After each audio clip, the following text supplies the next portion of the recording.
Hello. आता आपण बघूया तुला जपणार आहेचा एपिसोड रिव्ह्यू. नर्मदा मंजिरीला हॉलमध्ये बघून तिच्यासाठी चहा घेऊन येते. तेव्हा नर्मदा तिला चहा देते. तेव्हा मंजिरी बोलते न सांगता. तेव्हा नर्मदा बोलते तुला बसलेलं बघितलं आणि म्हटलं की द्यावं तुला चहा. तेव्हा मंजिरी घेणार तेव्हा बोलते की विष वगैरे नाही आहे ना त्यात. तेव्हा नर्मदा बोलते तुला काय होणार आहे विष घेऊन सुद्धा. तेवढ्यात अथर्व आणि दादासाहेब येतात. तेव्हा अथर्व बोलतो आई कशी आहे वेदा. तेवढ्यात वेदा बाबा करत धावत येते. तेव्हा दादासाहेब बोलतात की अगं धावू नको पडशील. तेव्हा अथर्व बोलतो की वेदा कुठे लागले दाखव. तेव्हा वेदा बोलते की बाबा आम्हाला काही झालेलं नाही आहे, मी नॉर्मल आहे, हे बघ. पण तुम्ही एवढं दोघं टेन्शनमध्ये का आहात, मी नॉर्मल आहे, मला काही लागलंच नाही आहे. तेव्हा दादासाहेब बोलतात ओकेस ना तू. बरं आता उद्यापासून ते छडी परी वगैरे ते काही गेम खेळायचे नाही हं. तेव्हा अथर्व बोलतो नाही नाही असं कसं, खेळूयात पण मी असेल तेव्हाच, कारण की मी तुला पडू देणार नाही. तेव्हा वेदा बोलते बाबा तू वरती चल, तुझ्यासाठी एक गंमत आहे. तेव्हा अथर्व बोलतो कसली गंमत. तेव्हा वेदा बोलते तू चल ना. तेव्हा अथर्व घेऊन जातो ती तेव्हा वेदा अथर्वला घेऊन जाते. दादासाहेब आलोच म्हणून चालले जातात. इकडे मीरा खोलीमध्ये तिच्या आणि अथर्वच्या पेंटिंगकडे बघत असते. ती पेंटिंगकडे बघून इमोशनल होते. अथर्वच्या पेंटिंगमधल्या चेहऱ्याला हात लावणार तेवढ्यात वेदा येते आणि बोलते की बाबा चल. तेव्हा अथर्व बोलतो की वेदा तुला लागलं होतं ना. तेव्हा वेदा बोलते बाबा विषय नको बदलूस, जा ना आईला आय लव्ह यू बोल. तेव्हा वेदा बोलते बाबा तू खाली सगळ्यांसमोर कसा आईला आय लव्ह यू बोलला होतास, तसा बोल ना आय लव्ह यू आईला. तेव्हा मीराला ना अथर्व सगळ्यांसमोर बोलला होता मीराला आय लव्ह यू ते आठवतं. तेव्हा वेदा पाठीमागनं लपवलेलं गुलाबाचं फूल घेते आणि बोलते की बाबा प्लीज जा ना, मला तुझं काहीच ऐकायचं नाही, जा. तेव्हा ती अथर्वकडे गुलाबाचं फूल देते. तेव्हा अथर्व जातो. तेव्हा त्या दोघांना पुन्हा आठवतं की मीराने पण सगळ्यांसमोर अथर्वला प्रपोज केलेलं असतं. जसं अथर्व मीराच्या जवळजवळ जात असतो तसं त्यांना दोघांना त्यांचे पूर्वीचे क्षण आठवत असतात की ते प्रेमात असतात तेव्हा किती खुश असतात. तेव्हा अथर्व मीराच्या समोर उभा राहतो आणि तिच्यासमोर ते रोज घेऊन तिच्यासमोर करतो. तेवढ्यात त्याला आठवतं की मीरा बोललेली असते की जसं तुम्हाला तुमच्या आईवर पूर्ण विश्वास आहे तसं मला माझ्या बाबांवर पूर्ण विश्वास आहे. आत्ता जे जे काही घडलं आहे मीरा आणि अथर्व, मंजिरीच्या आणि तिच्या बाबांमध्ये, हे सगळ्या गोष्टी परत अथर्वला आठवतात आणि अथर्वचा हात जेव्हा हाताने फूल पकडलेला असतं तो हात खाली जातो. तेव्हा मीराच्या डोळ्यात पाणी असतं. मीरा त्या फुलाकडे बघत असते. तेव्हा अथर्व बोलतो की वेदा मी खूप दमलो आहे आणि आईलाही खूप काम आहेत, खूप उशीर झाला आहे, तूही जा झोप. तेव्हा वेदा राग करते, चिडते आणि बोलते की नाही, मला माहिती आहे तुमच्या दोघांमध्ये भांडण झालं आहे, तुम्ही दोघं कसं वागतायत एकमेकांशी.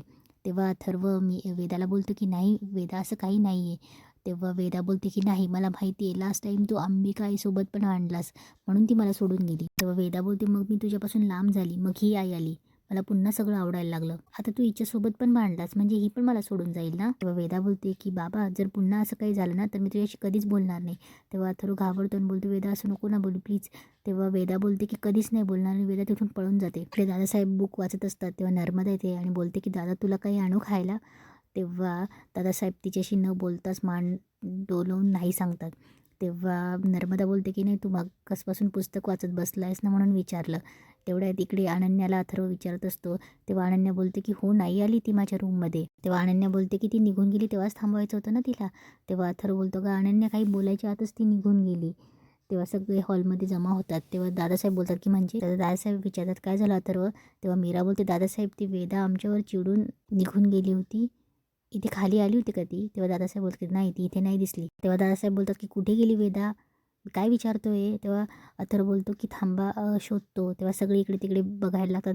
तेवढ्यात अंबिका येते आणि बोलते की मीरा तरी मी तुला सांगत होती की वेदा समोर भांडू नकोस. इकडे वेदा अडगळीच्या खोलीत जाऊन रडत असते आणि बोलते की बाबा आईवर ओरडला म्हणजे आई जाणार, मग बाबा पण जाणार, मग मी एकटी काय करू. आणि मंजिरी चोरून येऊन तिला बघत असते. मी एकटी काय करू म्हणून वेदा रडत असते. तेव्हा मंजिरी बोलते की वेदा अगदी योग्य ठिकाणी आली असतो. आता अशा अंधाऱ्या खोलीची सवय करून घे, कारण लवकरच तुला मारून तुझा आत्मा कवडीत कैद करणार आहे मी, तिथेही असंच अंधार असेल. इकडे अनन्या मीरावर ओरडत असते म्हणजे काय म्हणायचं आहे तुला, मी वेदाला तुमच्या रूममध्ये पाठवलं. तेव्हा मीरा बोलते नाही अनन्याताई, मी तसं नाही म्हणते, ती गुलाबाचं फूल घेऊन आली होती आमच्या रूममध्ये आणि तिला असं वाटतं की आमच्या दोघांमध्ये भांडण झालं आहे. तेव्हा अनन्या बोलते बघ मी नाही म्हणाले तिला जा म्हणून, उलट तीच मला विचारत होती की आईबाबांचं भांडण झालं आहे का. मी म्हटलं असं काहीच नाही झालं आहे. अनन्या चिडत असते मीरावर. हे बघ, नीट खात्री करून मला बोलत जा, कुठलेही आरोप मी सहन करून घेणार नाही. आणि एवढीच वेदाची काळजी वाटते ना, तर सांग ना तिला की तिच्या आजीविषयी तुझ्या मनात किती विष येते. तेव्हा मीरा बोलते, अनन्या ताई प्लीज आत्ता तो विषय नको. तेवढं तिथे अंबिका येते. तेव्हा अनन्या बोलते की का नाही काढायचं, आम्ही काही बोललं की तेव्हा राग येतो का तुला. आणि हे बोलून अनन्या तिथून निघून जाते. तेव्हा अंबिका बोलते की हे बघ मीरा, आता अनन्याशी बोलण्यात वाद घालवू नकोस. आता वेदाला शोधणं इम्पॉर्टंट आहे. पण मीरा तिथून निघून जाते. तेव्हा अंबिका मीरा मीरा तिला आवाज देत असते. मीरा थांबत नाही.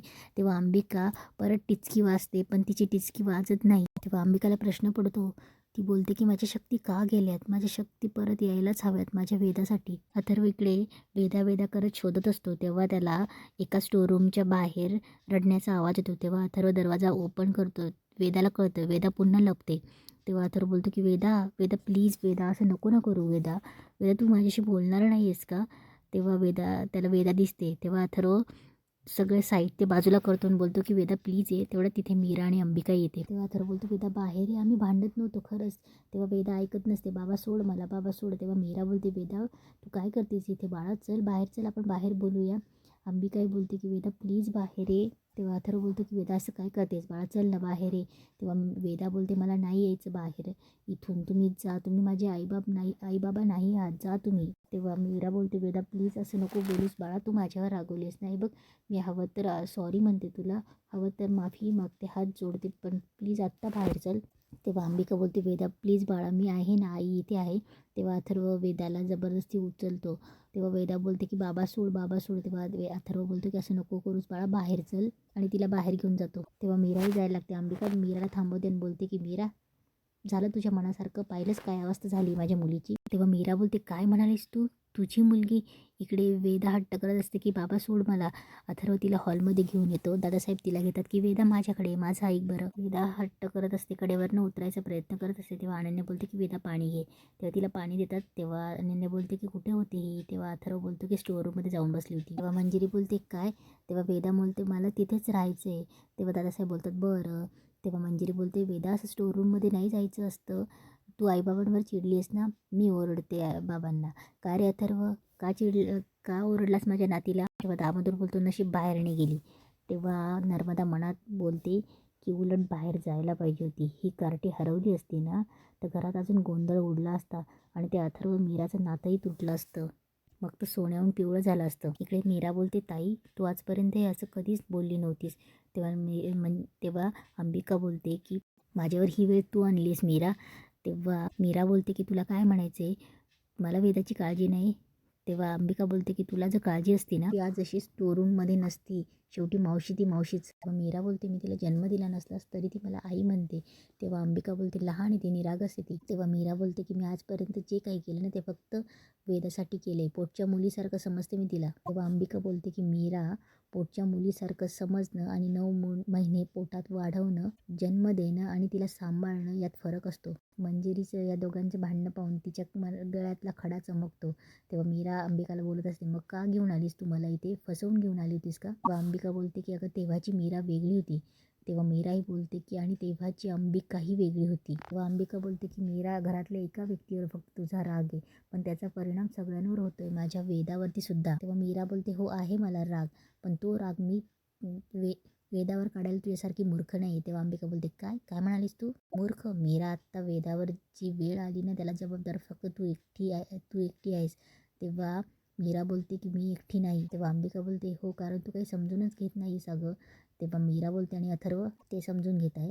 तेव्हा अंबिका बोलते अगं काय समजून घ्यायचं त्यांनी मीरा, त्यांच्या आईवर इतके घाणेरडे आरोप होत आहेत, त्यांनी काय समजून घ्यायचं. तेव्हा मीरा बोलते बास ताई, तुला कळते का तू काय बोलतेस, तू स्वतःच्या बाबांना खोटं ठरवतेस, त्यांचं चारित्र्य खोटं ठरवतेस. तेव्हा अंबिका बोलते की मीरा मला त्यांचा आदर आहे, पण घरात सगळे म्हणतायत तसं बाबा काय खोटं बोलतायत काय खरं बोलतायत ते कसं कळणार अगं. इकडे दादासाहेब अनन्या वेदाला समजवत असतात.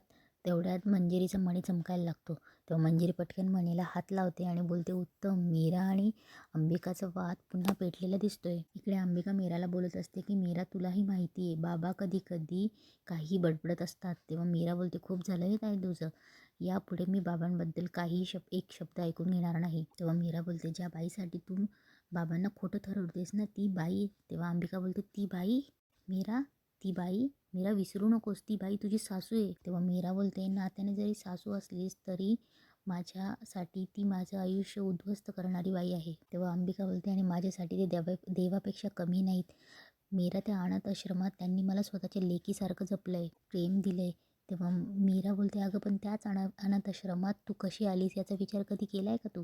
बाबा त्या दिवशी म्हणत होते याचा कधीतरी विचार कर, तेव्हा तुला अंदाज लागेल. तेव्हा अंबिका बोलते हेच याचा अंदाज करणं नडतंय मीरा आपल्याला आणि आणि मला आत्ता नाही काढायची ग कुठले अंदाज वगैरे. तेव्हा मीरा बोलते ना मी सांगते ही बाई विद्या शिकायला बाबांकडे गेली, हे तिने स्वतःच मान्य केले बरोबर.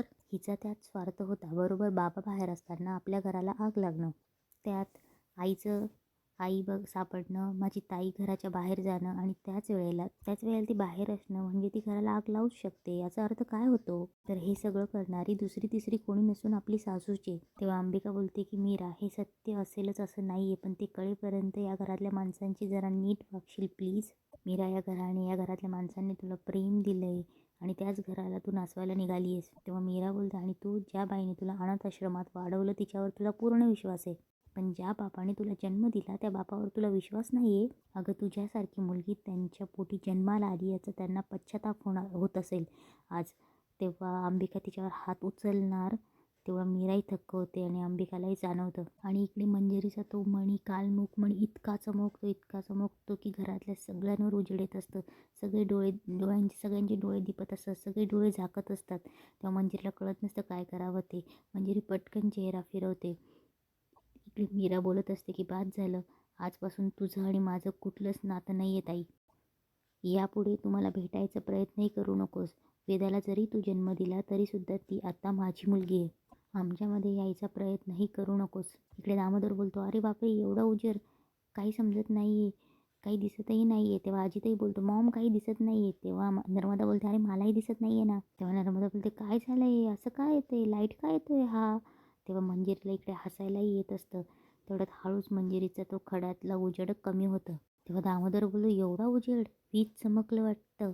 तेव्हा मंजिरी मुद्दामच बोलते काय झालं. तेव्हा दादासाहेब बोलतात अरे वीज चमकण्याचे दिवस आहेत का हे. तेव्हा नर्मदा बोलते अरे पण वीज जरी चमकली तरी एवढा उजेड कसा पडेल. तेव्हा दादासाहेब अनन्या आणि अथर्व वेदाला विचारत असतात की वेदा ठीक आहेस ना तू. इकडे मीराही बोलत असते आणि हो माझी कधी बहीणच नव्हती आणि तूही असंच समज आणि यापुढे माझ्यासमोर कधी येऊ नकोस. इकडे मंजिरी मनात बोलत असते मार्जरी तू म्हणालीस तसं काल मणी पूर्ण चमकला याचीच वाट पाहत होते मी. तेव्हा मंजिरी बोलते माझ्या शक्ती परत आल्या मनुष्य आणि आत्म्याची जोडी तुटली. इकडे मंजिरी तिच्या मणीकडे बघत असते आणि मीरा इकडे रडून निघून जाते. अंबिकालाही खूप रडायला येत असतं आणि इथेच आजचा एपिसोड संपतो.